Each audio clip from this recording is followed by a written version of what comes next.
This YouTube channel does not promote any violent, harmful, or illegal activities. All content provided by this channel is meant for an educational purpose only.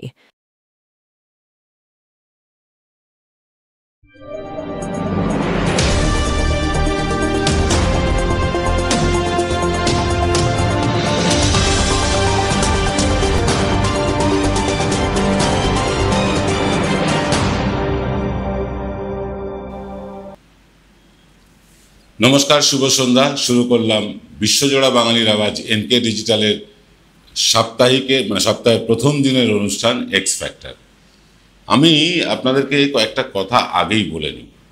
যে কোনো রকম ধর্ষণ আমরা তার বিরুদ্ধে, যে কোনো রকম ধর্ষক আমরা তাদের কঠিনতম শাস্তি চাই।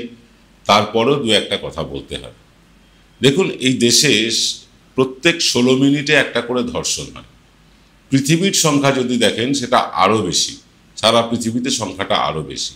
এদেশে প্রতি 16 মিনিটে একটা করে একজন মহিলা ধর্ষিতা হন কারুর না কারুর হাতে। কেন হন?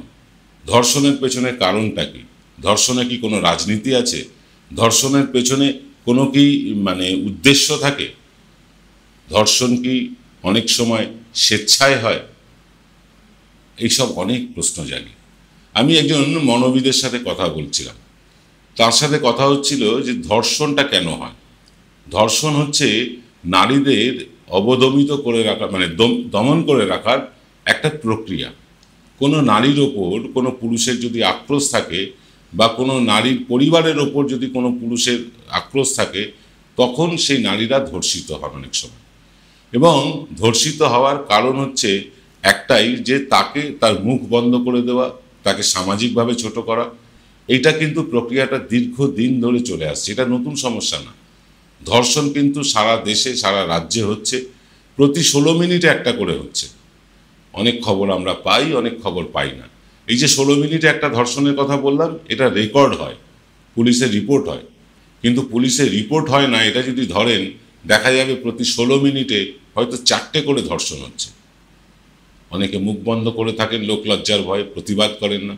কিন্তু এখনকার নারীরা অনেকটাই প্রতিবাদী, তারা ধর্ষণের প্রতিবাদ করেন, তারা মুখ লুকিয়ে রাখতে চান না, তারা পুলিশে যান, মিডিয়ার কাছে যান। এটা আমরা দেখতে পাচ্ছি, এটা ভালো লক্ষণ। কিন্তু তারপরেও ধর্ষণ তো কমছে না। ধর্ষণ না কমার পেছনে কারণ হচ্ছে সরকারি উদাসীনতা। সরকারের সেরকম কোনো কড়া আইন নেই ধর্ষকদের বিরুদ্ধে। পশ্চিমবঙ্গ সরকার একটা আইন এনেছে, তিলোত্তমা বলে। সেই আইনটা কিন্তু এখনো কেন্দ্রীয় সরকার পাসই করেনি, অর্থাৎ দিল্লি থেকে রাষ্ট্রপতির সই হয়ে আসেনি, তাই এই আইনটা লাগু করা যাচ্ছে না। ধর্ষকদের চূড়ান্ত যদি শাস্তি দেওয়া যায়, ধরুন ফাঁসি বা এ ধরনের কিছু শাস্তি দেওয়া যায়, তাহলে হয়তো ধর্ষণের প্রবণতা শাস্তির ভয়ে খানিকটা কমবে। কিন্তু আমাদের রাজ্যে এই আইন এখনো লাগু করা যাচ্ছে না, রাষ্ট্রপতির বিলে সই করেননি বলে। এটা গেল একটা দিক। কিন্তু ধর্ষণের পেছনেও কি রাজনীতি থাকে? ধর্ষণের পেছনেও কি কোনো উদ্দেশ্য থাকে, কোনো রাজনৈতিক উদ্দেশ্য থাকে?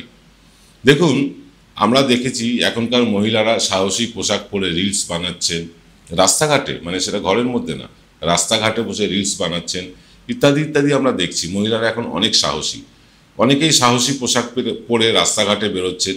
আমার পোশাক আশাক নিয়ে কিছু বলার নেই, বা পোশাকই যে ধর্ষণের কারণ, এটার কোনো কারণ নেই। কারণ এক ধরনের পুরুষ মানুষ থাকে, তাদের লালসা পোশাক যাই থাক না কেন, তাদের লালসাটা কিন্তু একই রকম থাকে। আমি একদম দায়িত্ব নিয়ে বলছি, সম্ভবত জেমস উইলিয়ামস বা এরকম কিছু একটা নাম, বহুদিন আগে একটা বই পড়েছিলাম, ওমেন, বইটার নাম ছিল ওমেন। বইটা আর খুঁজে পাচ্ছি না, কিন্তু বইটার মধ্যে একটা কথা আমি পড়ছিলাম, সেখানে তিনি লিখছেন যে প্রতিটি নারী, পৃথিবীর প্রতিটি নারী তার পরিচিত পরিজন দ্বারা, আত্মীয় স্বজন দ্বারা, বন্ধু বান্ধব দ্বারা কখনো না কখনো মলেস্টেশনের বা ধর্ষণের শিকার হয়েছে। আমি তার বইয়ের সত্যতাটা জানি না, কিন্তু পড়েছিলাম বহু বছর আগে। এবার ঘটনা হচ্ছে যে এই ধরনের নারীদের উপর অত্যাচার, এটার পেছনে কারণটা কি? এটার পেছনে কারণ ওই যে বললাম, এক তো হচ্ছে গিয়ে প্রতিশোধ স্পৃহা, দ্বিতীয় হচ্ছে লালসা। কোনো নারীকে মনে মনে কামনা করলে তার প্রতি যে যৌন আকাঙ্ক্ষা জাগে, সেটা চরিতার্থ করার জন্য অনেকেই ধর্ষণ করেন। আর বেশিরভাগ ধর্ষণ হয় কিন্তু সেই নারীকে অসম্মানিত করার জন্য, তার পরিবারকে অসম্মানিত করার জন্য। এটা আমরা দেখে এসেছি।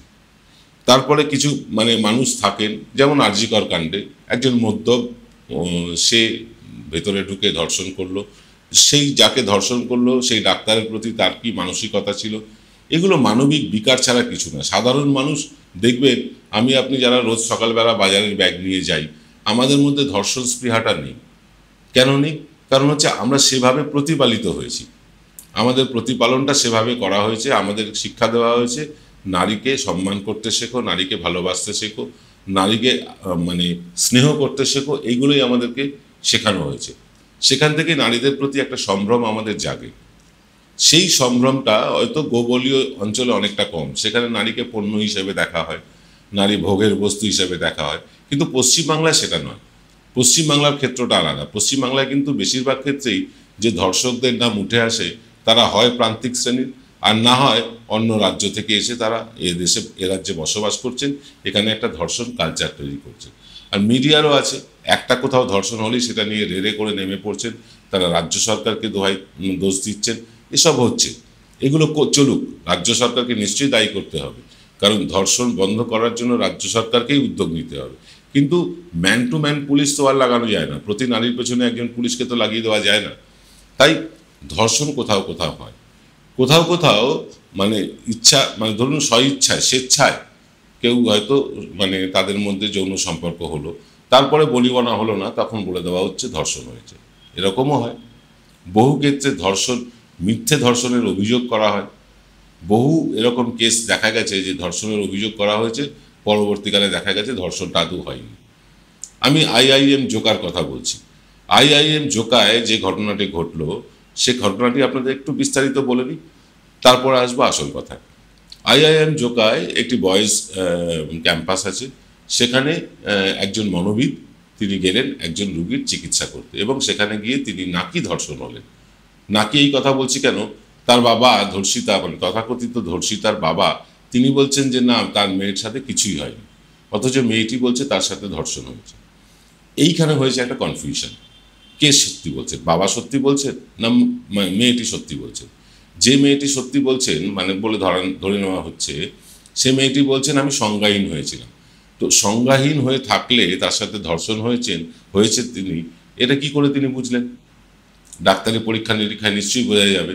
ছেলেটি যেহেতু এখনো পুলিশ কাস্টডিতে আছে, তাই আমরা বিচারাধীন বিষয়, এই নিয়ে আমি ছেলেটির নামও প্রকাশ করছি না, এবং যে মেয়েটি ধর্ষিতা হয়েছে তার নামও প্রকাশ করছি না। কিন্তু ঘটনাটা একরকম, বলা হচ্ছে আর একরকম। ঘটনাটা হয়তো ধর্ষণ হয়েছে, বাবা বলছেন না ধর্ষণ কিছু হয়নি, মেয়ে বলছে ধর্ষণ হয়েছে। এবার আমরা বুঝতে পারছি না, আমরা সাধারণ মানুষ, যে কে সত্যিটা বলছে, মেয়েটির বাবা না মেয়ে। এই নিয়ে কিন্তু একটা চূড়ান্ত দ্বন্দ্ব তৈরি হয়েছে, লোকের মনে প্রশ্ন তৈরি হয়েছে। এবার প্রশ্নটা এরকম যে ধর্ষিতা, সে কেন বলবে যে আমি ধর্ষিতা হয়েছি? তিনি নিজের অপমান নিজে কেন নেবে? আবার বাবা, তিনি কি মেয়ের মান সম্মান সম্ভ্রম রক্ষা করতে তিনি কি ব্যাপারটা চেপে যেতে চাইছেন? এইরকম একটা প্রশ্নচিহ্ন কিন্তু উঠে গিয়েছে। আমরা সব প্রশ্ন নিয়ে আলোচনা করব, তার আগে নিতে হবে ছোট্ট একটা বিরতি। ফিরছি বিরতির পর।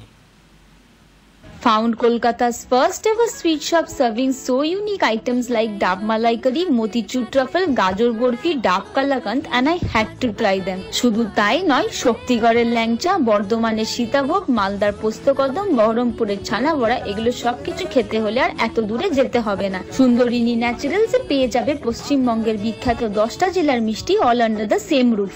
এদের বেস্ট সেলার্স কচি ডাবের শাঁস দিয়ে বানানো ডাব মালাইকারি আর কলা পাতায় মোড়া গুড়ের সন্দেশ পাতুরি আর মাস্ট ট্রাই।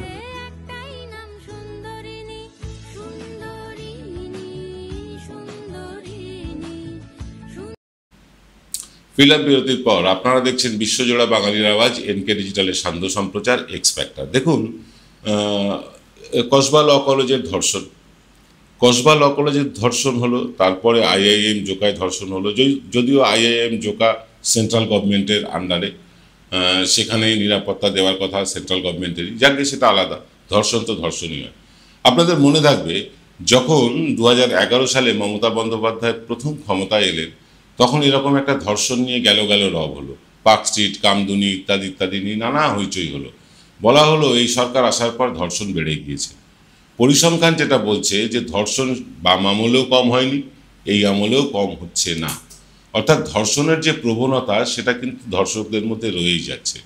ধর্ষকদের কড়া হাসতে শাস্তি দিতে গেলে যে আইন প্রণয়নের প্রয়োজন, সেটা এতদিন প্রণয়ন করার প্রয়োজনই মনে করেনি কোনো রাজ্য সরকার। বর্তমানে তৃণমূল সরকার তারা একটা আইন এনেছে, রাষ্ট্রপতির সই হলে সেই আইন কার্যকর হবে। সেই আইন রাষ্ট্রপতির কাছে দীর্ঘদিন পড়ে আছে, সেটা সই হচ্ছে না। এগুলো গেল রাজনৈতিক বিষয়। এবার আসি কসবা ল কলেজের কাণ্ডের ব্যাপারটা। মদন মিত্র যে কথাটা বলেছিলেন, আমার তো এখন মনে হচ্ছে আমরা মদন মিত্রের কড়া সমালোচনা করেছিলাম। মদন মিত্র যে কথা বলছিলেন যে কেন মেয়েটি বিকেল 4টের পর কলেজ বন্ধ হওয়ার পর কলেজে গেল, যেখানে নারীদের প্রতি এত অত্যাচার হচ্ছে সারা দেশে, প্রতি 16 মিনিটে একজন ধর্ষণ হচ্ছেন, সেখানে নারীদের নিজেদের সুরক্ষা তো নিজেদের করতে হবে। তো সেখানে এমন একটি ছেলের কাছে গেল সে, যে ছেলেটির চরিত্র নিয়ে কোনো কেউ তাকে প্রশংসা করেনি, প্রত্যেকেই তার চরিত্র তার স্বভাব নিয়ে কিন্তু প্রশ্ন তুলেছে। এমন একটা ছেলের কাছে সন্ধ্যেবেলা যাওয়াটা খুব জরুরি ছিল কি? আমি বলছি না, আমি ছেলেটিকে একেবারে সার্টিফাই করছি না, সাফাই দিচ্ছি না, ছেলেটির চরম শাস্তি হওয়া দরকার, মনোজিৎ মিশ্রার। কিন্তু যে মনোজিৎ মিশ্রার নামে এত কেচ্ছা, এত কেলেঙ্কারি, তার কাছে সন্ধ্যের পর যাওয়াটা কি খুব জরুরি? এটা আমার মনেও প্রশ্নটা জেগেছে। তারপরে ধরুন এই যে জোকা IIM কাণ্ডটা ঘটলো, সেখানে যিনি ধর্ষিতা হয়েছেন, তথাকথিত ধর্ষিতা হয়েছেন, এখনো প্রমাণ হয়নি, তিনি একজন মনোবিদ। তিনি নাকি চিকিৎসা করতে বা কাউন্সেলিং করতে সেখানে গিয়েছিলেন। এখন প্রশ্নটা এখানেই যাচ্ছে যে একজন মনোবিদ তিনি কাউন্সেলিং করতে কেন পেশেন্টের কাছে যাচ্ছেন? এমন তো না যে কাউন্সেলিং না করালে তিনি রাস্তাঘাটে যে কোনো জায়গায় অ্যাক্সিডেন্ট হয়ে যাবে, তার অসুবিধা হবে। কাউন্সেলিং করার জন্য সাধারণত মনোবিদের কাছেই যাওয়া হয়। মনোবিদ নিজে স্বেচ্ছায় কেন একটা বয়েজ ক্যাম্পাসে চলে গেলেন যে তার চিকিৎসা করতে? আর যদি গেলেনই, তাহলে সঙ্গে তিনি সেরকম নিজের সুরক্ষা বলায় নিয়ে গেলেন না কেন? এটা একটা প্রশ্ন তো যাচ্ছে। আমি যে নারীটি ধর্ষিতা হয়েছেন তাকে তার প্রতি আমি যথেষ্ট সহানুভূতিশীল, কিন্তু এই প্রশ্নগুলো তো উঠবে যে মনোবিদ একজন, তিনি চিকিৎসা করতে তিনি চলে যাচ্ছেন বয়েজের ক্যাম্পাসে, যেতেই পারেন। কিন্তু সাধারণত মনোবিদ আর সাধারণ ডাক্তারদের মধ্যে তফাৎ হচ্ছে, সাধারণ ডাক্তারদের কাছে আমরা এমার্জেন্সি হলেই যাই, আমরা এমার্জেন্সি হলে ডেকে পাঠাই। ডাক্তার বিধানচন্দ্র রায়ও বিভিন্ন লোকের কলে গিয়েছেন, কিন্তু সেটা এমার্জেন্সি কল। যখন পেশেন্ট বিছানা ছেড়ে উঠতে পারে না, তার অবস্থা মুমূর্ষু, তখনই তো ডাক্তার ডাকা হয়। তা না হলে সাধারণত আমরাই ডাক্তারদের কাছে যাই। এই নিয়ে আমি ডাক্তার অরিন্দম বিশ্বাসের সাথে একটা অনুষ্ঠান করব খুব শিগগিরই। কিন্তু তার আগে আপনাদেরকে বলি যে এই যে মনোবিদ, তিনি জানেন মনোবিদকে কারা ডাকে? যাদের মানসিক বিকার থাকে, যাদের মানসিক অসুস্থতা থাকে, বা যারা মানসিকভাবে দুর্বল, তাদের কাছেই মনোবিদরা যান, বা মনোবিদদের কাছেই তারা যান। একজন মনোবিদ তিনি মনের চিকিৎসা করতে তিনি চলে যাচ্ছেন বয়েজ হস্টেলে কোনো রকম সিকিউরিটি ছাড়া। এটাই বা কতদূর মেনে নেওয়া যায়? তারপরের প্রশ্নটা যাচ্ছে যে তিনি বলছেন তাকে কিছু খেতে দেওয়া হয়েছিল, পিৎজা টাইপের কিছু খেতে দেওয়া হয়েছিল, খাওয়ার পর তিনি অজ্ঞান হয়ে যান এবং তার মনে হয়েছে যে অজ্ঞান অবস্থায় তাকে ধর্ষণ করা হয়েছে। এই যে মনে হওয়ার ভিত্তিতে ধর্ষণ বা ধর্ষণ হয়েছি বা ধর্ষণ হয়েছে বলে যে একটা সিম্প্যাথি আদায়, এটাও কি কোনো রাজনৈতিক কৌশল? রাজ্য সরকারকে মেলাইন করার এটা কি একটা অন্যরকম অপচেষ্টা চলছে? যে আমি ধর্ষণ হয়েছি কিনা আমি জানি না, আমি অজ্ঞান ছিলাম, তবু বলছি আমি ধর্ষিতা হয়েছি। অথচ মেয়েটির বাবা বলছে না, ধর্ষণ টর্ষণ কিচ্ছু হয়নি, আমার মেয়ে সম্পূর্ণ সুস্থ আছে। ব্যাপারটা বিচারাধীন, তাই নিয়ে বিশেষ কিছু বলা যাচ্ছে না। ব্যাপারটা তদন্ত চলছে, সেই নিয়েও বিশেষ কিছু বলা যাচ্ছে না। তদন্ত রিপোর্ট এলে হয়তো জানা যাবে। কারণ অনেক সময় আমরা দেখেছি, অনেক ক্ষেত্রেই দেখেছি, বহু আমি শুধু পুরুষ জাতিকে দোষ দেব না, বহু নারী তাদের স্বার্থ চরিতার্থ না হলে তখন তারা ধর্ষণের অভিযোগ আনে। এটা আমরা দেখেছি। নিয়ম হচ্ছে, আমাদের দেশের আইন হচ্ছে, আপনি কারুর সাথে এমনকি আপনার স্ত্রীর সাথেও যৌন সম্পর্ক করতে পারেন না যতক্ষণ না তার সম্মতি থাকছে। সম্মতি ছাড়া যে কোনো রকম যৌন সম্পর্ক হচ্ছে গিয়ে ধর্ষণ। এটা হচ্ছে আমাদের দেশের আইন। আইন তো আছে, কিন্তু আইনের বিধানে কি বলা আছে, যে শাস্তিটা কি? সেরকম কড়া কোনো শাস্তি নেই। সারা দেশে ধর্ষকদের জন্য যদি একটা কড়া আইন আনা হয়, কেন্দ্রীয় সরকার যদি একটা কড়া আইন আনে, কড়া আইন বলতে ধরুন ধর্ষণের বিচার 3 মাসের মধ্যে করতে হবে এবং বিচার করে 3 মাসের মধ্যে তাকে শাস্তি দিতে হবে, এমন যদি একটা আইন আসে এবং ধর্ষণ হওয়ার পর মানুষের মনে যে রেশটা থাকে, যে যন্ত্রণাটা থাকে, সেই যন্ত্রণা মিলিয়ে যাওয়ার আগেই যদি ধর্ষক শাস্তি পায়, তার ফাঁসি হয় বা এরকম কোনো কড়া সাজা হয়, তাহলে কিন্তু ধর্ষণের প্রবণতা কমতে পারে। কিন্তু আমাদের দেশে সেরকম কোনো আইন নেই। বহু দেশে আছে ধর্ষণ করলে পাথর ছুঁড়ে মারা হয়, বহু দেশে আছে প্রকাশ্যে মৃত্যুদণ্ড দেওয়া হয়, কিন্তু আমাদের দেশে এরকম কোনো ব্যাপার নেই। যদি এরকম কোনো ব্যাপার থাকতো তাহলে হয়তো ধর্ষকেরা ধর্ষণ করতে দুবার ভাবতো। কিন্তু এখানে ধর্ষকদের স্বর্গরাজ্য হয়ে গেছে, মুক্তাঞ্চল হয়ে গেছে একটাই কারণে, কারণ ধর্ষকরা জানে ধর্ষণ করব, কিছুদিনের জেল হবে, তারপর আবার বেরিয়ে আসবে। ফলে ধর্ষকদের মধ্যেও এইরকম একটা বেপরোয়া মনোভাব কাজ করে। আর নারীদের মধ্যেও একটা ব্যাপার আছে, যে নারীরা জানেন যে প্রতি 16 মিনিটে এই দেশে একটা ধর্ষণ হয়, তারপরেও তারা কেন অসুরক্ষিতভাবে চলাফেরা করবেন? নিশ্চয়ই তারা রাস্তাঘাটে চলবেন, সব রকম কাজ করবেন, সব কিছু করবেন, কিন্তু নিজের সুরক্ষার তো দায় নিজের। আমরা পুরুষেরা যখন রাস্তাঘাটে চলি, আমাদের ওপর যদি কেউ মারমুখী হয়ে চড়াও হয়, আমরা কি পাল্টা মারমুখী হই না? আমরা কি তাদের ছেড়ে দিই? তো আপনি বলবেন যে মহিলারা শক্তিতে কম হলেও মহিলারা বুদ্ধিতে তো কম না, বরং অনেক ক্ষেত্রে বেশি। এর দেশ একসময় ইন্দিরা গান্ধী চালিয়েছেন, এর রাজ্য একসময়, এখন মমতা বন্দ্যোপাধ্যায় চালাচ্ছেন। এই দেশের রাষ্ট্রপতি একজন মহিলা, তাদের বুদ্ধি নেই কথা তো বলা যাবে না। একজন মনোবিদ, তিনি শিক্ষিতা, তিনি যখন একজন বয়েজ হস্টেলে যাচ্ছেন, তখন তার কি এই বুদ্ধিটুকু হলো না যে আমি আমার সুরক্ষা বলয়টা নিয়ে যাই, অন্তত সঙ্গে একজনকে নিয়ে যাই? বা তাদের কাছে যে বিভিন্ন রকম এখন যন্ত্রপাতি বেরিয়ে গিয়েছে, যেগুলো দিয়ে ধর্ষক আসলে তাকে আঘাত করা যায়, তাকে ঘায়েল করা যায়, এগুলো কি মনোবিদদের জানা নেই? মনোবিদ মানে তিনি শিক্ষিতা, এবং শিক্ষিতা মানে তিনি যথেষ্ট উচ্চশিক্ষিতা। তো একজন উচ্চশিক্ষিতা মহিলা যদি নিজের সুরক্ষা না রাখতে পারেন, তাহলে প্রান্তিক মানুষেরা কি করবে? এই উচ্চশিক্ষিতা মানুষদেরই তো এক্সাম্পল সেট করার কথা। তারা চলে যাচ্ছেন মনের চিকিৎসা করতে, এটা শরীরেরও না যে শরীরে এমন কোনো রোগ হয়েছে সে উঠতে পারছে না, তার কাছে যেতেই হবে, এরকমও তো না। মনের চিকিৎসা করতে তিনি বয়েজ হোস্টেলে যাচ্ছেন একদম অসুরক্ষিতভাবে। তিনি যেখানে যাচ্ছেন সেখানকার লোকাল থানায় ফোন করে জানাতে পারতেন যে আমি অমুক জায়গায় যাচ্ছি, আমার ব্যাপারটা একটু দেখে নেবে। সেরকম তো হয়নি। তো এইরকমভাবে বিভিন্ন প্রশ্ন যাচ্ছে মেয়েটির বাবার কথা নিয়েও, যে মেয়েটি আদৌ কি ধর্ষিতা হয়েছে, নাকি সবটাই ধর্ষণের রাজনীতি চলছে? উত্তর দেবেন আপনারা। আজ এই পর্যন্ত, দেখা হবে আগামীকাল সকাল 9টায় আমাদের প্রভাতী অনুষ্ঠান থার্ড আইতে। সকলে ভালো থাকবেন। শুভরাত্রি।